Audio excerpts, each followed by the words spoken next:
Yeah, hey, Nate Baez here, LAPD, 23 years, and I am a keeper of the peace.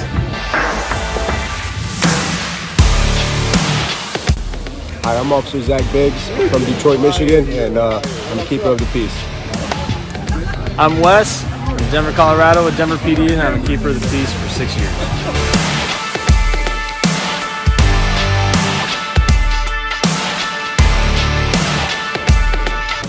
I'm Officer Cook with the Waxahachie Police Department. I've been there for 5 years. I am a keeper of the peace.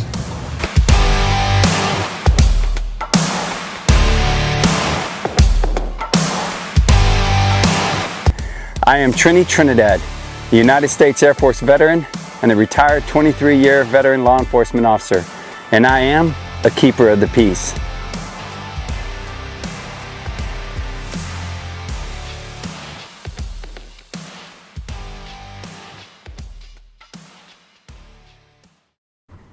How about that?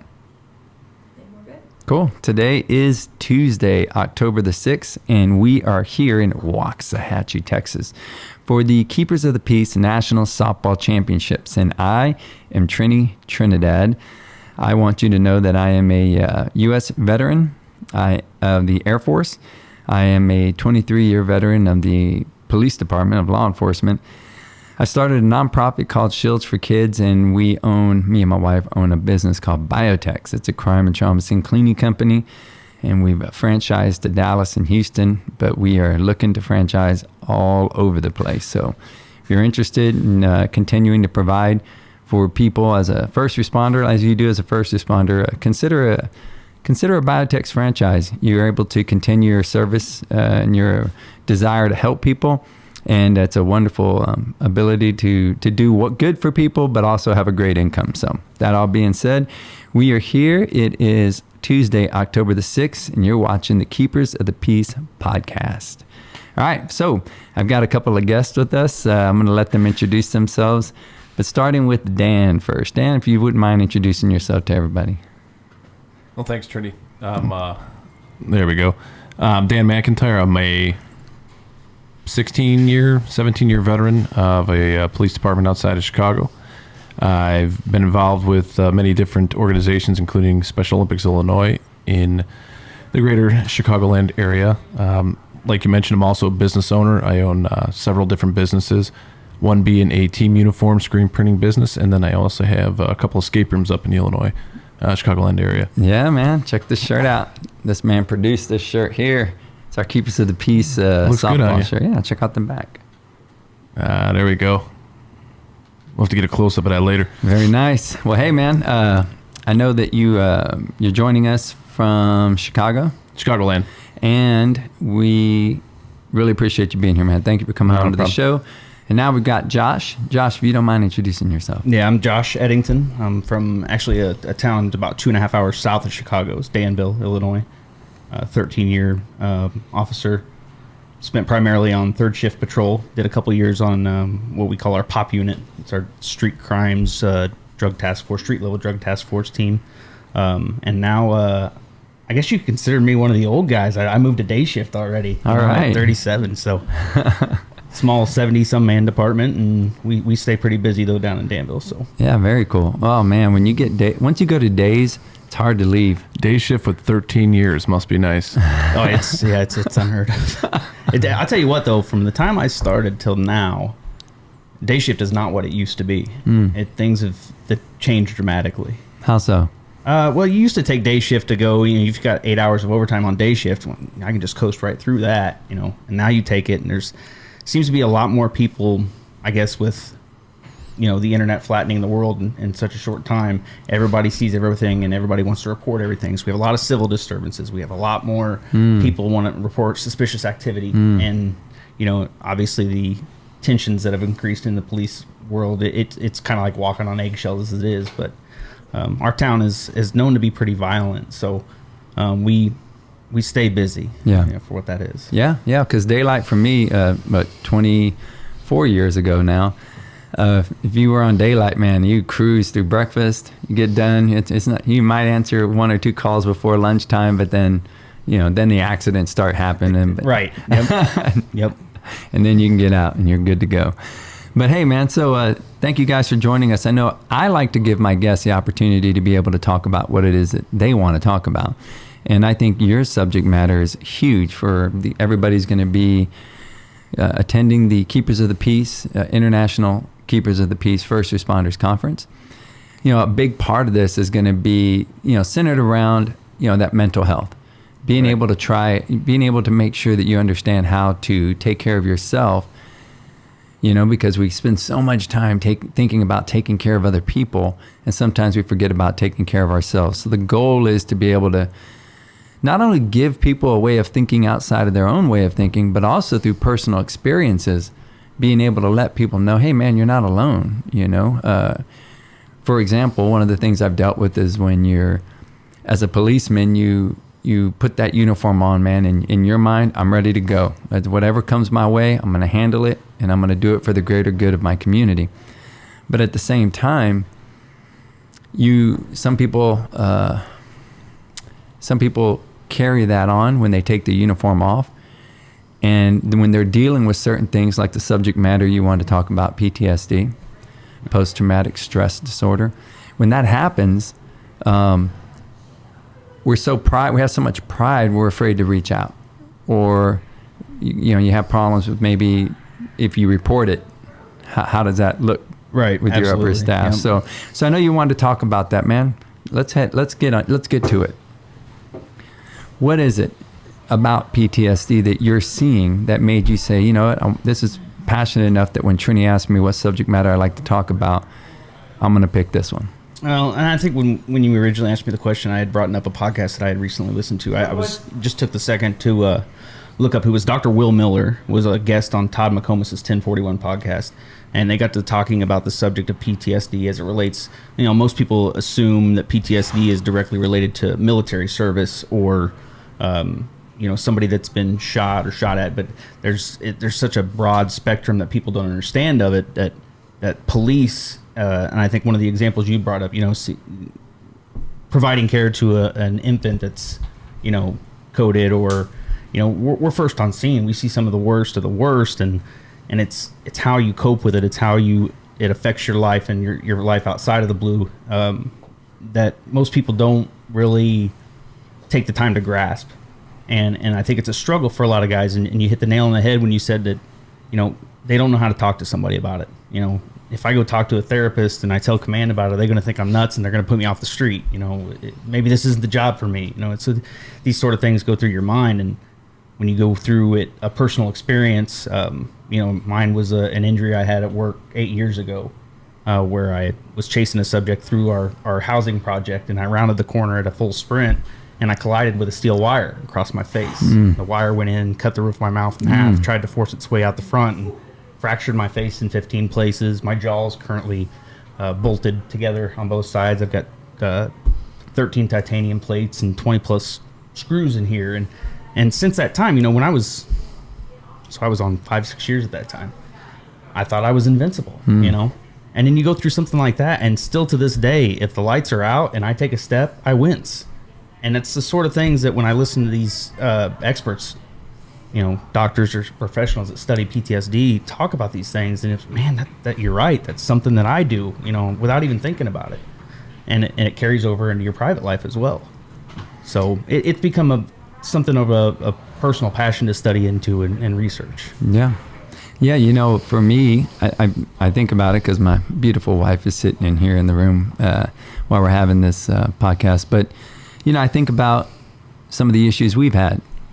And to your point, it can cause problems even with you in your marriage, because it has for us. In that, my wife didn't want to worry about me not coming home as much. She had a difficult time with thinking about that. All the things that I'm involved in. Really didn't tell her a lot. So it got to a point where she didn't really want to think about that. And I would come home and I did a really good job of in the beginning of no big deal. Hey, you internalize it, right? No big deal. But then over time, these things, because you bury them and you don't talk to anybody, over time they come out, and they come out in weird ways. Like if my wife's at the store and maybe we met up in 2 separate vehicles, and I start my car, right, and I'm waiting for her. She's getting in her vehicle, and she is looking at her phone, getting ready to get into the car. She opens up the door. She's putting her groceries in, and I'm thinking, man, these robberies that I've made, where these dudes are stalking parking lots, and they're looking for women who have their hands full on a phone. And I've seen what happens, not only when it happens, the whether it's the kidnapping, but then the details afterwards. Right. So what happens is I call her up and I'm upset. And I'm like, what are you doing? I mean, you've got to start thinking like this. You don't know. And she doesn't know where it's coming from. And my wife's the type that, hey, why are you coming at me like that for, Right. And it can cause problems like that, right? And it took a little time for me to finally be able to talk to her more about, like, hey, look, man, it's not just you, it's all my memories, and it's all the things that I've seen that make me elevate maybe my tone with you or whatever, but it's not at you. It's just, I don't want to happen what happened to other people to happen to you. Right. And that's an interesting point that you bring up about how when you view these things, not only is it impacting your mind, but then you start thinking about your family, and they might not know that. And these are things I've talked to my wife about, where things that I've seen, which again, all officers see different things, a lot of the same. Then you start thinking about that exactly. Why are you on your phone when you're walking from the front of Mariano's to your car? I mean, is it that important where you need to be on your phone? Or when you see people doing that in the parking lots, as we know that most crimes are crimes of opportunity, and they're looking to signal out those types of people as victims.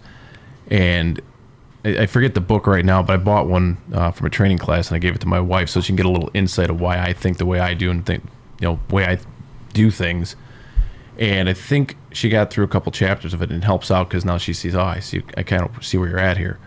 And, it's just like any of us, we think about the worst things happening to our families. And again, it's hard, it's good to say, don't worry about, don't concern yourself with the things you have no control over. Don't try and worry about them. And it's kind of hard not to with some things like that. Yeah. And have you ever heard of anything for the wives? Or we had significant a others? class through Ilias down in Champaign. We had a class one time, and it was sort of a coping with the police life. And it was when I was on that street crimes team. So we took our team over there, and then the guy actually said, he goes, this is not part of an Ilias. We're not going to, you're not getting training credits to do it because, command's not going to approve that. But if you guys would all come back tomorrow and bring your spouses with you, and it was a very, very insightful little meeting. Man, I wish I could tell you who that guy was, because he actually brought up a lot of good points, and the way spouses are affected directly by our own response to what we've seen and what we've done. But to even further that, and I think Dan hit on it a little bit when he mentioned family, and it's not just your spouse. I have my oldest is just turned 17 and got his license last year, and my stepson Dan. Ooh. So, and I found myself going to him. I mean, you can't be driving like this, or I really don't want you in this neighborhood. Or, we had when the recent riots and stuff started coming about, I called him up and said, don't leave, stay home. Because I was expecting the worst, and I take that out of my my two younger ones that are 10 and 8. They give me crap a lot of times. Dad, you're doing cop talk right now. Sorry about that, guys. I'll turn that off. But sometimes it's hard to turn off. Absolutely. It goes from, listen, I told you to feed the dog, and then they don't, and it's, I'm not going to tell you again. Yeah. And you go to that level that you don't realize that you're so used to going to at work. Man, shut it off when you get home. Man, I think it is such a wonderful point that you are bringing up, because I think that as officers, one of the things that is difficult is to realize or work on that what works on the street won't work at the house. Absolutely. In a lot of situations. And I think that's we spend a lot of times on the streets. Yep. It's not just on the streets, but it's before you go in. So a lot of guys are in, they're BSing around, roll call. Mm-hmm. You get out of work, you still might BS around a little bit with the dudes or whatever. So when you get home, like I used to get home and they're all asleep. So then I'd go to sleep, and we didn't talk. She'd get up early and go work out, whatever. But I think that a lot of our conversation didn't take place early on, and I was trying to come home and solve things the way I knew how to solve things in those exactly. streets. Yep. And there was a point where she even said, I'm not one of your prisoners. Yeah, You know, I'm not. Or, you got or that. you're You not, gave him that too. Yeah. Or I got that same treatment. you're not. You're not interrogating someone. But man, when you perform enough interrogations, when you perform enough traffic stops, I mean, your mind is hardwired, because your life is at risk. It's very difficult to go home and turn that off. Yeah, and from that perspective, you know, even as what some would consider a relatively younger officer, Dan, thank you, 13 years, make a day shift.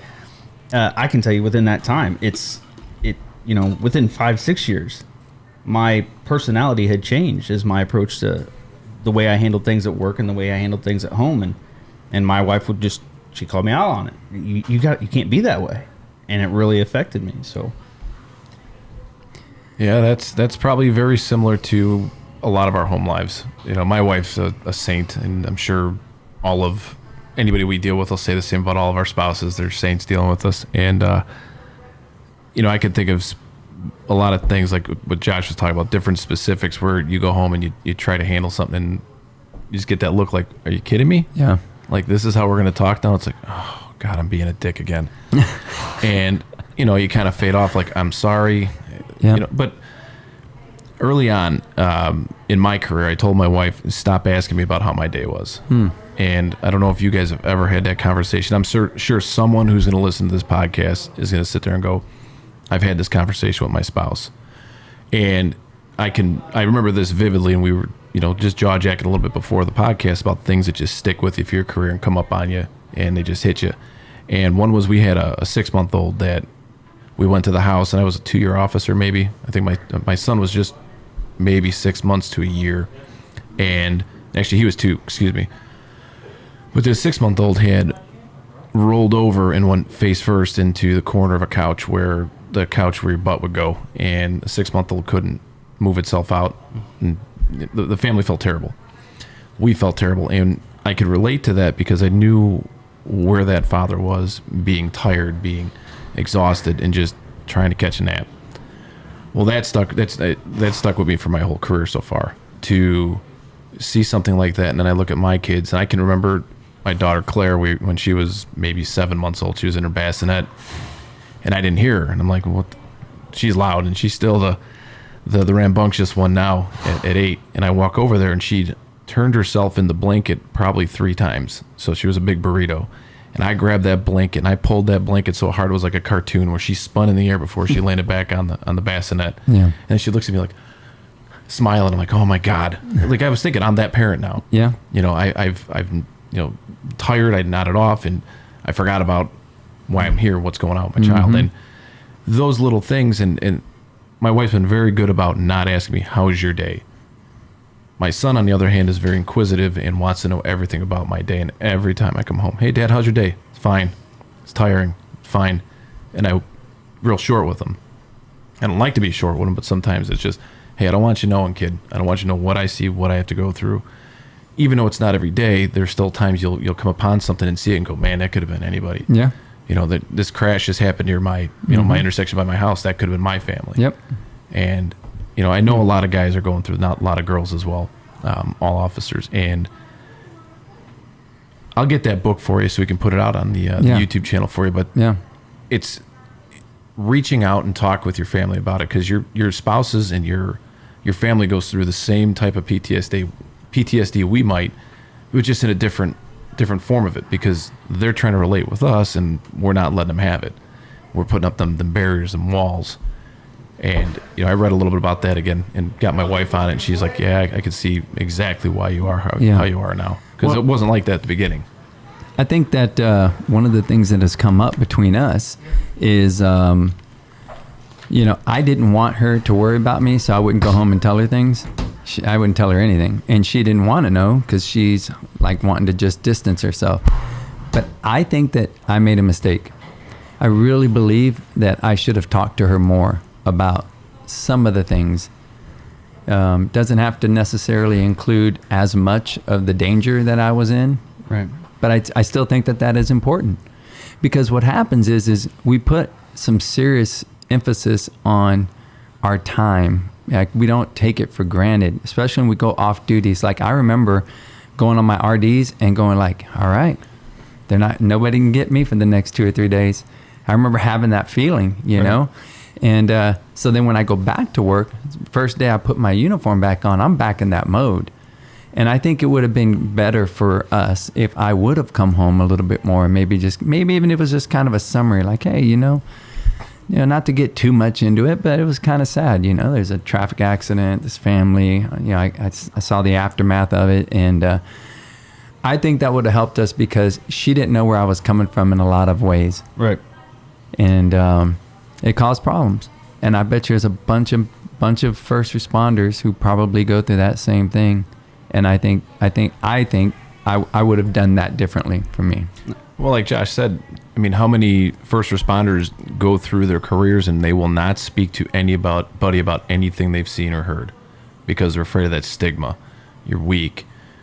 There's a crack in your armor by showing your actual emotions and showing how you actually feel and reaching out for that help. And you know, we're fortunate in our police department. We've got a couple officers that are really in tune with mental health and helping officers out. So it does help. I mean, they reach out. I don't know if anybody takes them up on it, but they're always sending out emails or little notes. Hey, if you need something, we're here. This is what we've gone through. This is what we've seen and read, the training. So it's good to know that it's there. And if officers use it, great. If not, I mean, the resource is still there. I know that, you know, Josh, you were talking about with PTSD. What kind of things did you deal with? You know, you had your injury. Yeah. I mean, as far as the aftermath, if that's what you're referring to more, is I think the biggest thing that I initially mentioned was that being a young officer on the street, I was very gung-ho. I mean, I felt invincible at times. It was nothing for us to get in foot chases, you know, car chases, fights, you know, you name it, the fun stuff that we all like to go through. And then after that, I remember being back, it was like 2 weeks after I had gotten back on the street, and we had a kid take off out of a window, and my buddy that I had worked with the entire time, he actually witnessed the entire injury take place. He watched it happen because he was slow and he's behind me. But so this kid takes off out of this window, and the old me would have hopped over the edge of that porch and chased after him and hopped all those fences. And I took 2 steps and I stopped. And it was almost like my fight or flight had changed at that time. But at the same time, kind of getting into what Dan was saying, I didn't want to tell anybody about it. I mean, I was known as, I had just come from college, straight out of college, playing football and playing baseball both. And, you know, chasing people was my fun. You know, I can run. And now it almost came to the point where I felt like, in my mind, I was scared. I was scared to take off again because of all the pain and anguish, all the days in the hospital, all 7, 8 surgeries that I'd had, you know, the migraines I still deal with from all this. At that time, that was all in my mind that, man, I can't go through that again. And for me to finally have, within the last couple of years, sat down with some of my older officers that I'd worked with, you know, even after they'd retired, you know, even if it was within a couple beers in us or something like that, and just say, you know, it was hard for me to accept the fact that I had changed as an officer in general. I had gone from that run and gun, scared of nothing type officer to I've now experienced the real world, and there's a whole new perspective. My son was 6 months old when the injury happened. My daughter's 2 years older than him, and my stepson was 9 at the time. And so in the back of my mind, I'm sitting there thinking, all this crazy stuff I'm doing for me. That's selfish. You know, I got to slow myself down. I got kids to think about, you know, and so then I start thinking about that. Ooh, yeah. And so that was kind of one of the big things. And I don't know the exact statistic about the police marriages and things like that, but since we touched on spouses, and go ahead and throw me in that category because my divorce was finalized, you know, a couple weeks ago. Oh, wow. Sorry about that. One of the biggest things that I know is, well, we were doing from the start. She's an ER nurse, so you know how that works. But she was as callous as I was a lot of times. But how it came about, I think where our downfall came was, and I noticed it upon reflection as well, is that early on, you know, my whole family would, oh, hey, what'd you experience today at work? Or, you know, we heard this on the news. Were you there? I'll still get a phone call. Everybody gets that phone call. Hey, what happened over here? And after a while, it became, man, I got this traffic stop and I got this gun out of here. And And then after a while, those big calls became less and less. And when you get home and, hey, how was work? Yeah, it's another day. Well, there could have been a shooting or stabbing or dealt with something great. But now I've become so callous to all those things, those experiences, that they're just not exciting for me to talk about it. Yeah. You know? And that's like, again, but when we were off camera, there was a stat that I haven't had a chance to take a look and find out where all the roots of it are. But you think about how many civilians see any kind of a traumatic experience in their life, 2, 3, maybe in their entire lives.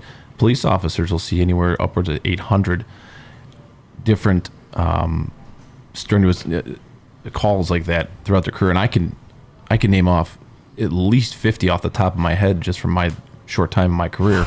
And I'm in a smaller department. Take guys that are in the Chicago Police Department. You know, when you're going to 28, 30 calls a day, you know, and sometimes you're jumping from burglary to robbery to homicide back and forth, and you're seeing all this stuff. And again, guys might not want to reach out, or they don't have the time to reach out, because then, like a lot of us have done, and again, I'm not speaking for everybody or myself, you know, you get involved in, you know, you go out with the boys after work, you know, choir practice, have a few pops, and drown your sorrows away. Sleep, repeat.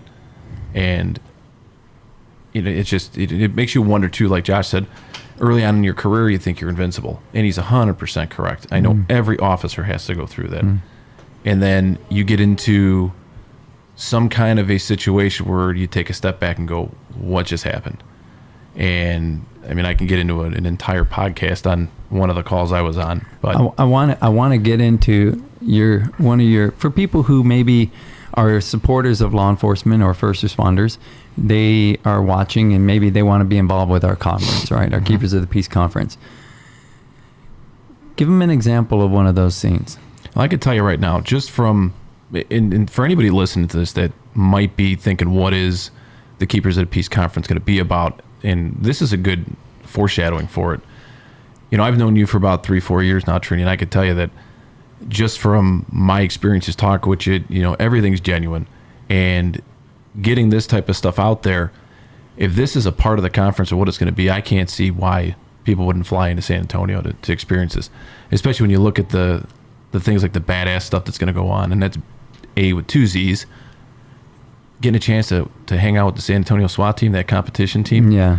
I mean, I've seen some of those guys shoot. They're all right. Yeah. But I won't name any names. They've been on some of your podcasts. But, you know, one thing that I experienced early on, and again, as a 2.5-year officer, you wouldn't expect it. And we were involved in a shooting, my partner and I, where a guy tried to murder us. And what is one of the things that really sticks to me, and a good friend of mine, Dinah, who's a Texas police officer, she's in Texas now, she moved from Woodridge, but she goes, Dan, if you wouldn't have jumped that call for me, I don't know how that would have ended. And I was on lunch with another officer at the time. We were just on lunch. She was there with her boyfriend at the time, and we were eating. Call comes out on my beat. I'm like, that's my beat, I'll take it, lunch is almost over. So I slide down there, and my former partner, Andy Rusticus, who's since passed, we're walking up to, and again, it's so vivid. We're walking up to this apartment, and I look up, I could see a guy hanging out the 3rd story window. Someone's holding the door open for us. It's a remove the unwanted. And how many times have we gone just to remove the unwanted where it's, hey, you're not wanted here tomorrow, let's go. And you downplay it, or you just say, hey, let's go. But I mean, you're seeing all these different things. Why is someone hanging out the window? Why is this door already open for us? Why are they distancing themselves? And we go up to the 3rd floor, and it starts off like any other, call, hey, what are you doing here? What's going on? I'm talking to the suspect. Then my partner's talking to grandma. Little things. Hey, where's your ID card at? Oh, it's in my jacket. Do you want to get that? No, you can get it for me. Red flag. Why are you allowing me to go search your jacket for your ID card? So while keeping eyes on him, feeling around for an ID card, find a knife, find an ID card, look at it real quick, put it in my pocket. My partner had found out that he was allegedly hearing voices from the devil, was there to kill his dad. And I show him the knife, and he's like, hey, before we go any further, we're gonna pat you down, just make sure you got no weapons. Because he had heard that he was supposed to have a gun on him. And as soon as he did that, he tried to run into the apartment. Well, my partner grabbed a hold of him, And like we teach, you got to be decisive in your actions. Had he not been decisive to grab him and he got 2 more steps further, it'd have been a lot easier for him to accomplish what he was there for. Long story short, fight's on, and I remember hitting this guy with everything I had. And I've been doing martial arts for 20 plus years. Well, back then it was only 12, 13 years, but I'm hitting this guy with everything I got, and he's just not moving. I remember tasing him. The taser didn't work. Eventually, he ends up into the apartment through the threshold, and my partner's got a hold of him from behind, and he's trying to keep his hands down. He's pulling his hands up. And all of a sudden, I hear gun, and at that point, I threw the taser down the ground. I hit him like a linebacker. Well, when I hit him, I drew my gun. At the same time, I come up, and all I hear is pop, pop. Find out later that the way I hit him into the door spun him. First round, he was coming up, so if you can imagine, for those that'll be listening, not watching, coming up with a right hand out of the waistband, coming up behind your head, and the guy ducks. My partner was right behind him, holding him almost like in a bear hug. I hit him. He spun. First round goes through the door of the bathroom over his grandmother's head who was sitting on the toilet. Continues to spin. The second round goes at about a 45-degree angle through the door jamb. Well, that round had gone through his back of his neck and through his ear, and he's laying on the ground bleeding. So I'm like, holy Jesus, what the heck just happened? Go down, secure him. My partner secures a gun. We handcuff him, and he comes to. I'm like, okay, get medics, get this. We start going through everything we're trained on. And, for anybody that's listening, when you talk about your training kicks in, that's legit. Yeah. I remember none of this until I listened to the dispatch tape. Get us medics across the street, stage. Apartment's not secure. Don't know if there's anybody else. Don't know what's going on. Here, this. And then the entire department responded to the scene. Not one guy got on the radio. Other departments showed up. Not one guy got on the radio. And everybody just started doing their thing. Setting up perimeters. Starting to interview people. What did you see? What did you see? What did you hear? Go to the hospital. Everything's good. Blood pressure. And I can feel my blood pressure going up right now. But everything finally calms down. We get a couple days off. And you wouldn't think that would happen in 2.5 years on the job. Mm-hmm. Well, I lived in town at that time, and my mother-in-law watching my son, who was a little over 1.5 years, and there's just squads flying by the house. And she's like, I knew something happened to you. So the first call was to her, hey, everything's good. Tell Celeste I'm going to the hospital. I won't be able to get on the phone. So I know I'm not the only guy out there that's gone through something like this. And I've talked to people repeatedly on it, different friends, different officers. Actually, the rookie I had recently was asking me about it. And I was like, yeah, you're not to that point in your training yet where we need to discuss how this happened, where you got to focus on other things, where, traffic stops or dealing with other people. But this is not something we need to get into yet. But like I mentioned, Andy Rusticus had passed away in, I want to say it was 2011, from a heart attack at the age of, I think he was 29, up in Grand Rapids. He left to go be a K-9 officer, and he died at 29. Wow. Him and I would talk every year about it. We'd just sit there, hey, for 2 years he was gone. Man, that was crazy. How'd that happen? And he just had a baby that, right before that happened.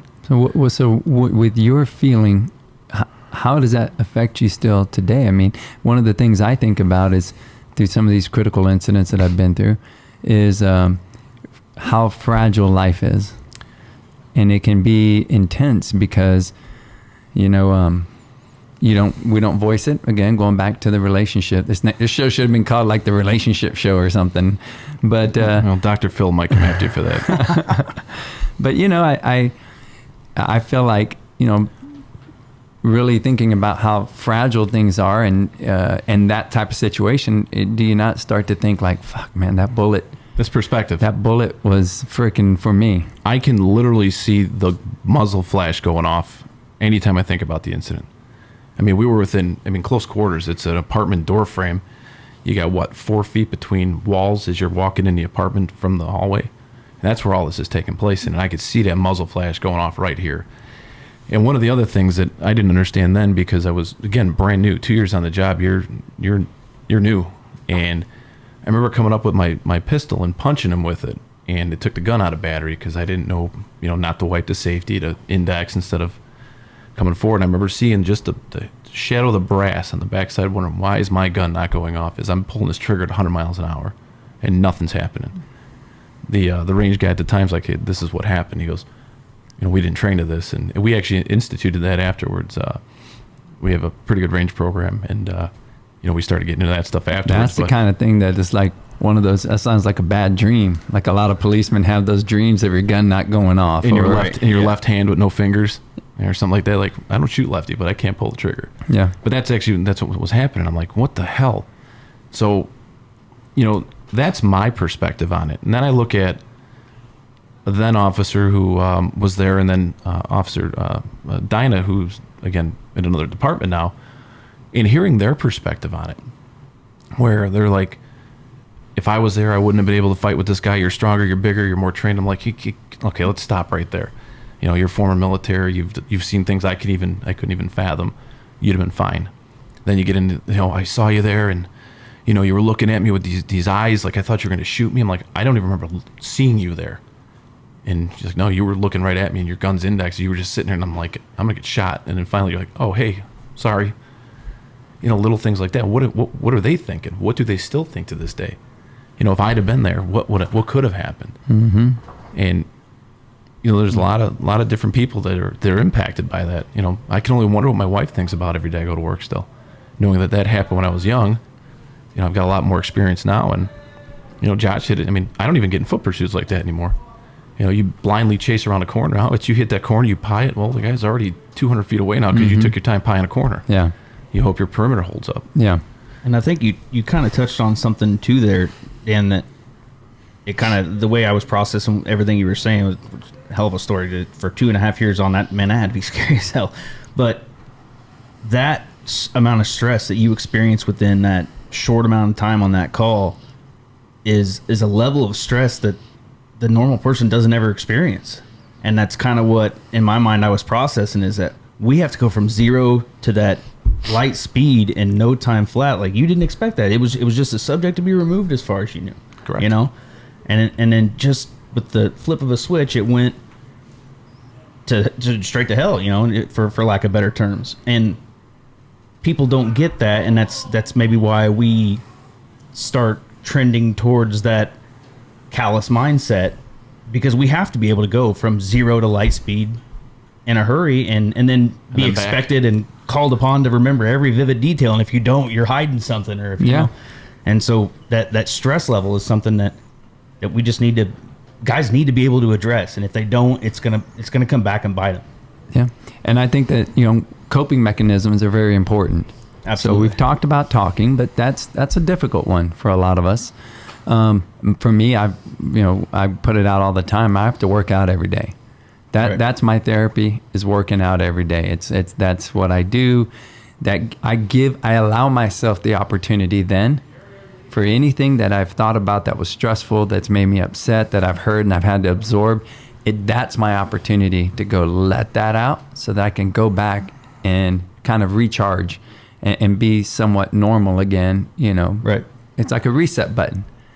But what's happening for me is, since I've had this second bout with cancer, I'm at I don't know what it was, Audrey. I don't know if it's 35, 40% lung capacity, something like that. It's not allowed me to do what I used to do as well, working out.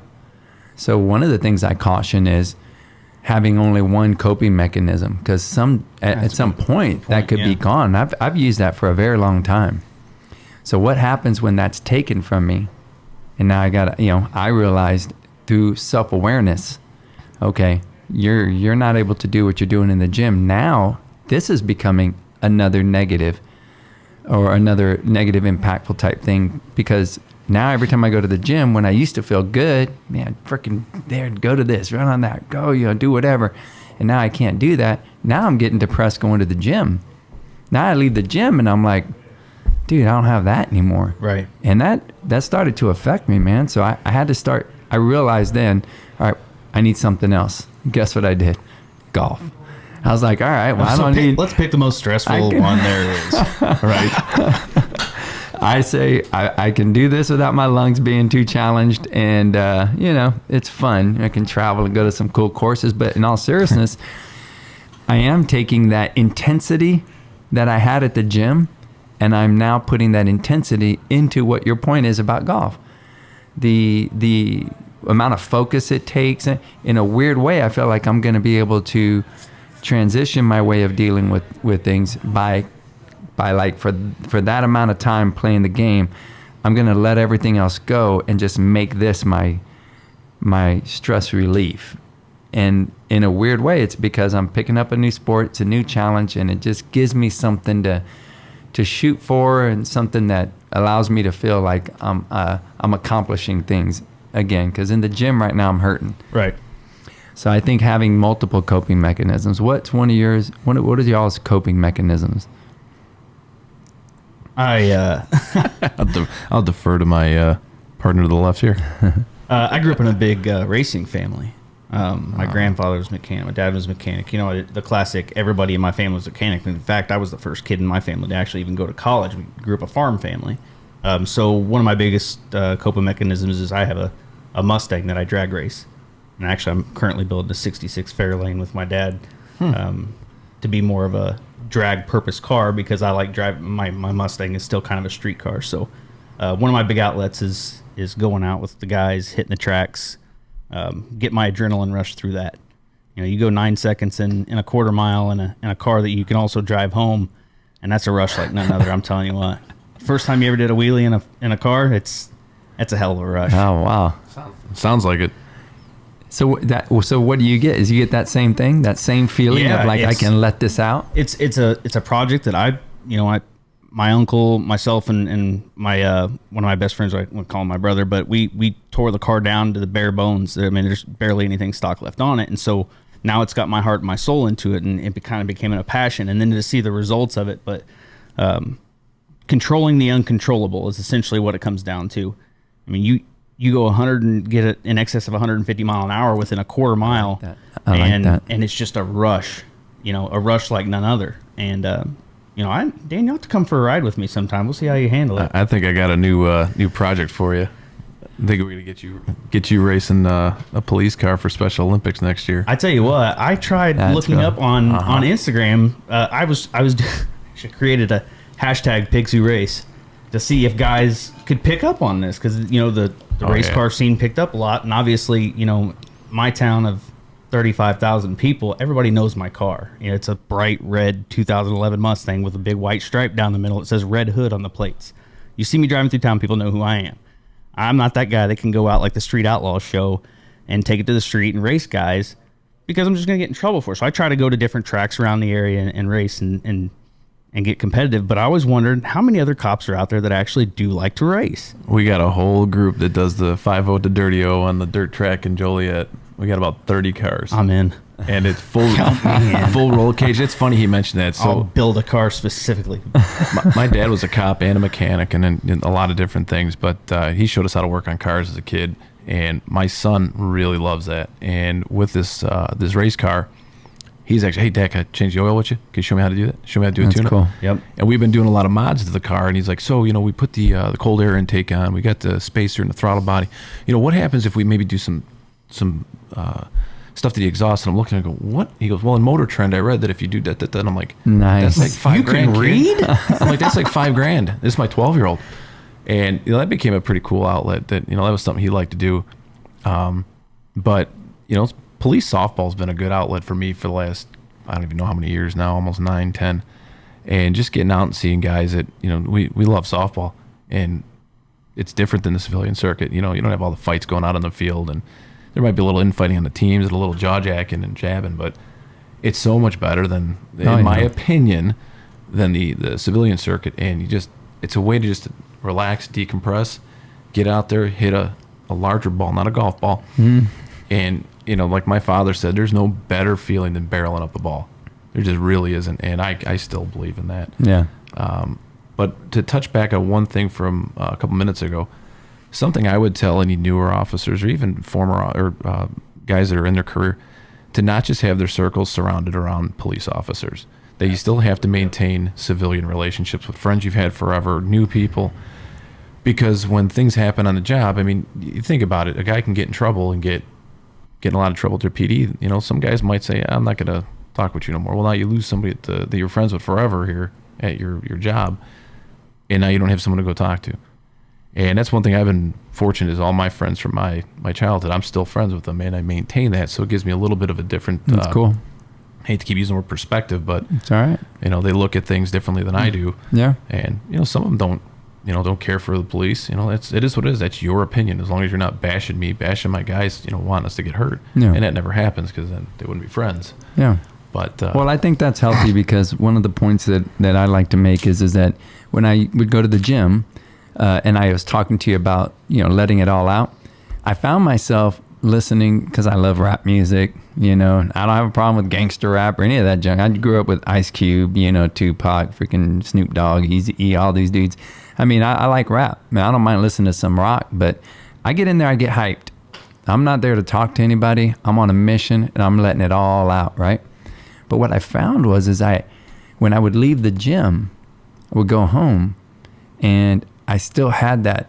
I was still pumped, man. Mm-hmm. Just like you talked about, you know, when you were going through your incident, you're like, man, I can feel my blood pressure going up. Man, I'd leave the gym and I'm hyped. And what am I listening to? The hell with that, you know, fuck that, do this, you know, fight the system, all that junk. Then I get home and what do you think is happening? You know, you get home and it's hard to turn that off. Right. You get home and you want to go out and you know, to a sporting event or something, but you're all hyped up from the music, and it's almost like you're waiting for confrontation, like you didn't end it at the gym. So over time, again, I'll go into me and my wife's relationship. We've been married what 21 years. it's been so great. You guys can't Next remember. week. Happy anniversary. I won't be here for that. Yeah. So thank you. I'm just kidding. For me, I believe that a turning point that happened for me was when I started realizing this, and I was like, all right, what am I doing to cause problems in our relationship? And I thought about at the gym, you know, I'm getting all hyped up. I come home and I'm ready to like, what are you talking about? You know, I started changing what I listened to. So I started listening to guys like Les Brown, you know, Tony Robbins. And I would use my hour of that. And I realized, man, all right, I'm programming myself. See, before I was programming myself for aggressiveness, now I'm programming myself for thoughtfulness. I'm listening to these dudes for an hour. So what happens when I get out? I go home. Hey, how's it going, honey? You know, I'm thinking about her feelings. I'm thinking about, you know, it's a beautiful day. I know we got work to do, but let's go out and enjoy life because life's so short. You know what I mean? Why? Well, because I'm listening to Tony Robbins. He's telling me, you know, hey, look, don't look so far into the future because you'll miss everything in between. Enjoy the journey. Once you achieve the result, you're on to a new journey. You're on to a new challenge. So that's like my big thing right now. And that to me is when you're talking about the things that you do in your off time, I think it's important to have friends outside of being a policeman. Because again, perspective, nothing wrong with using that word this whole show, because that's really what it is. You have to open your mind up to different things so that you can be balanced in your life, because it's too easy to hang out with like-minded people, bunch of policemen. What are we going to do? Oh man, you remember that? Yeah, the heck with that. Right. Or, you know, and we keep feeding each other, and it's comfortable, but it's I think it's not the healthiest thing, especially if you're involved in a relationship. For a group or a profession that feels like they have everything under control. Kind of exactly what you were just relating to there was we get in that circle or that clique, if you will, of hanging out with other officers, and we almost close ourselves off to reality. Yeah, that's a great because we point. have a mindset that we're all type A's, we're all, you know, this is how it works, oh, this is all bullshit, you know, that the classic line. And then we become so ingrained with that mindset that we've essentially closed ourselves off from the real world, the way things are actually working outside of that blue clique, you know. And it's frustrating because that's who you spend most of your time with. You're gonna give your life for that guy if the situation arises. Yeah, you know. I have a lot of friends that I grew up with that, because it's a small area, you know, got into some things, and just like what Dan was saying, you kind of have to separate yourselves from them, but keep those other relationships, you know, keep an open mind, you know, don't get in that blue clique so much that you lose touch with the world. Man, what a great point. Yeah, it's so often you hear people, and look at social media right now, and I mean, you guys have a very good social media presence, But you look at social media and you look at, and not turning this into a political thing, but you see some people supporting Trump, some people supporting Biden, and then you see an argument ensue that, well, if you support Trump, I can't be your friend no more, and I'm unfriending you, and click, click, click, now you've got no friends. You're eliminating, so now there's no open dialogue. And I think that's a huge problem with just people in general. If you can't talk about what the problems are, different viewpoints, how do you come to anything in the middle?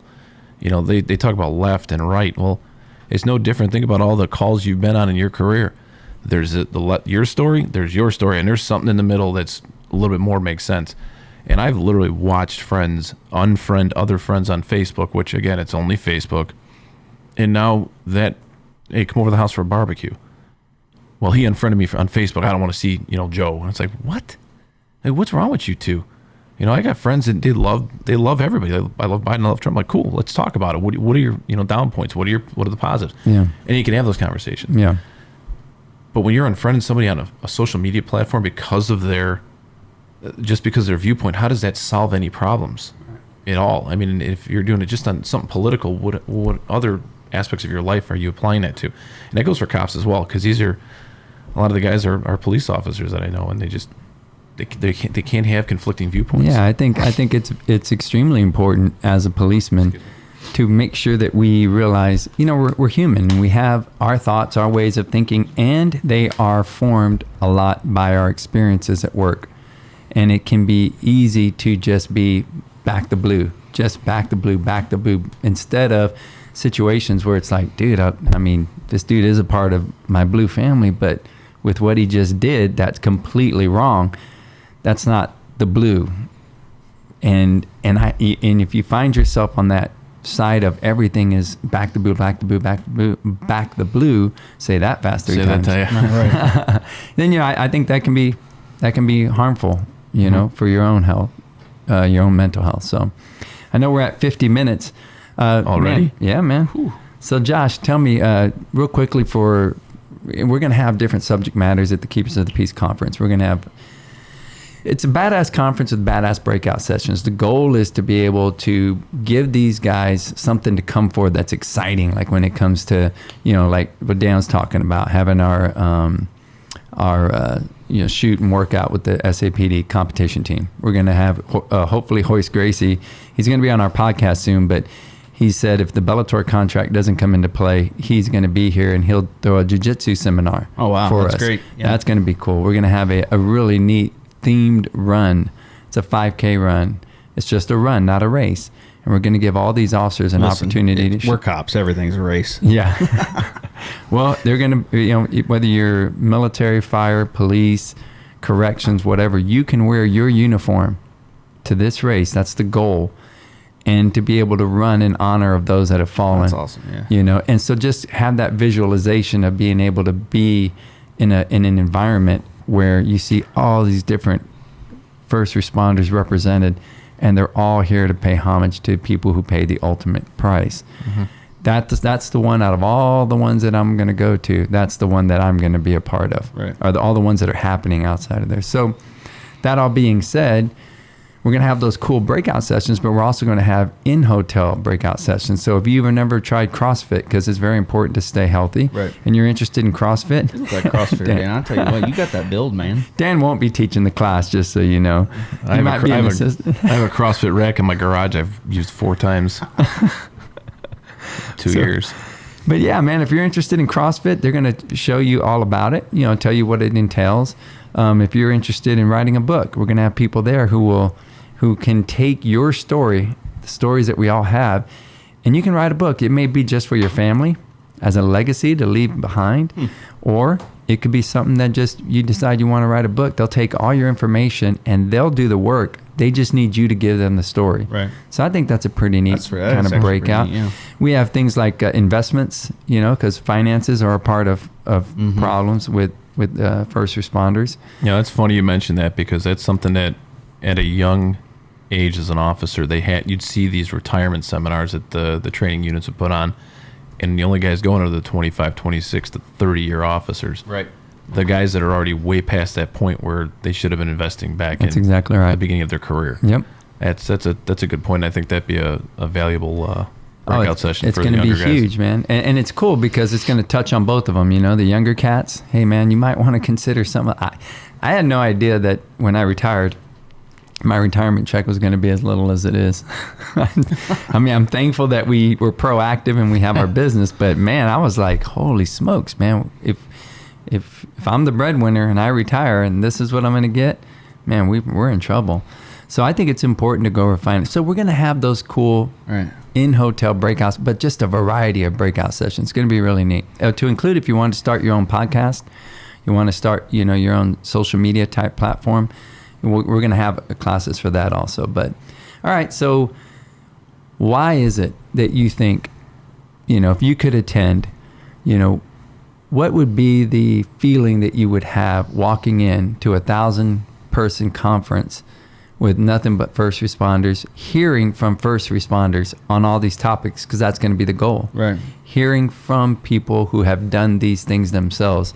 I mean, I don't know if you've ever been to a conference like that before. Have you ever been to one? Nothing like that. No, nothing of that scale. We have, like, you know, our union outings, golf outings, and meet and greets and things like that. Or actually, to be honest with you, you know, this being my second year of involvement in police softball, this is one of the big experiences I've, you know, been happy to go back and tell, you know, the guys at work about is, man, you got to see the camaraderie of this event. You know, officers just kind of cutting loose and feeling comfortable with those around them, and being able to feel comfortable in that environment. And it was just an awesome experience. And that's why, and after last year, I was hooked. I mean, of course, us winning the national championship didn't hurt. Nice. Yeah, they beat us. We did, actually. That's true. But we laid an egg this year, so I can't really say too much. Yeah, we beat them this year. Yeah, pretty bad too, actually. Well, so that camaraderie. That camaraderie is the biggest thing for me, and I think, you know, as far as the scale of what you're talking about, this conference is going to be, that's something that any officer, you know, just at least from my experience, would. I mean, there's only benefit to being there, and to be able to experience that and be able to share that with people that know the way you feel about things, whether they want to be open about it and talk about it or not. You're providing an outlet for them, you know, for more than just show up and, hey, have a conference, we want to teach you about this. Like, you go for a class, you know, providing all those different resources for them to just open up. I think that's an awesome thing. Yeah, I think it's neat because it'll be a safe space, if you will. Absolutely, yeah. Because you can have our differences on politics and all that, but one thing we all share is that we have found professions that are bigger than ourselves. Right.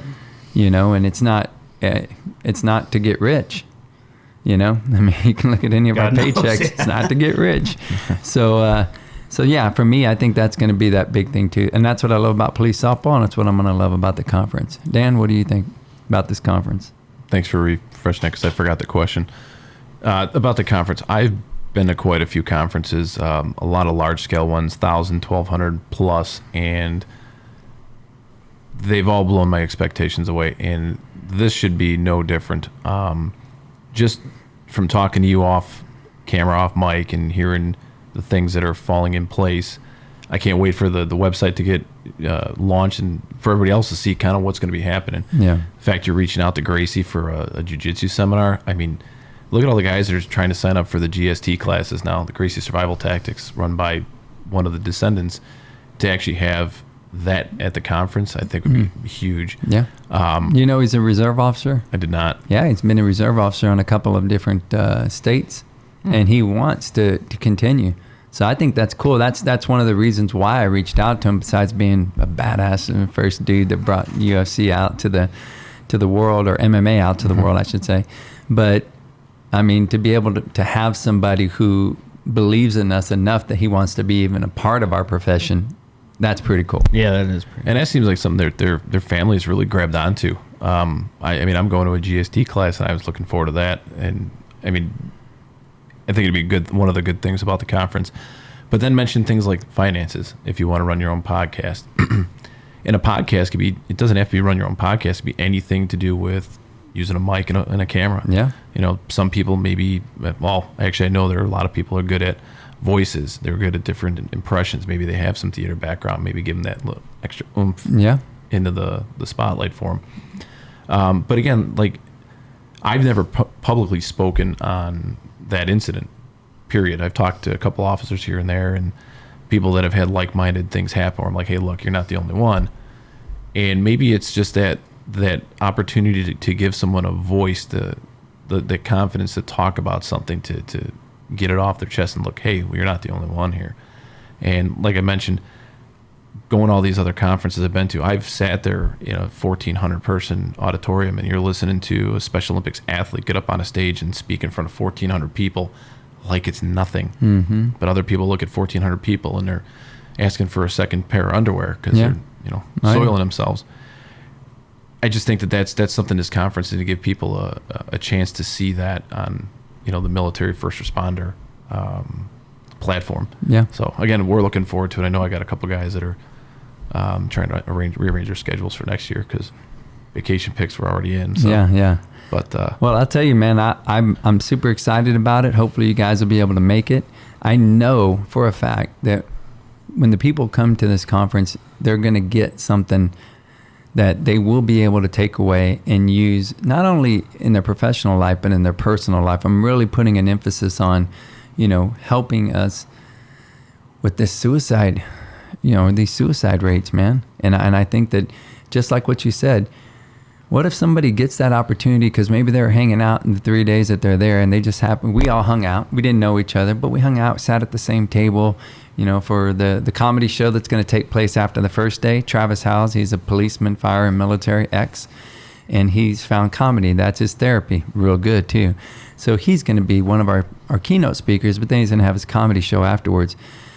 Man, just if we all hung out, went to the comedy show, whatever, and then maybe we went to go, off to the side, maybe we have a drink or something, and you get that off your chest, and you haven't told anybody that for a while, but those things are bottled up inside of you, and when you're able to talk to people who get it, we might be able to do that with this conference. Give somebody the opportunity to feel comfortable with like-minded people who possibly have even gone through the same type of experience, and being able to feel like, you're not in my department, so don't have to worry about what I share with you going back and everybody knowing. Right. Yep.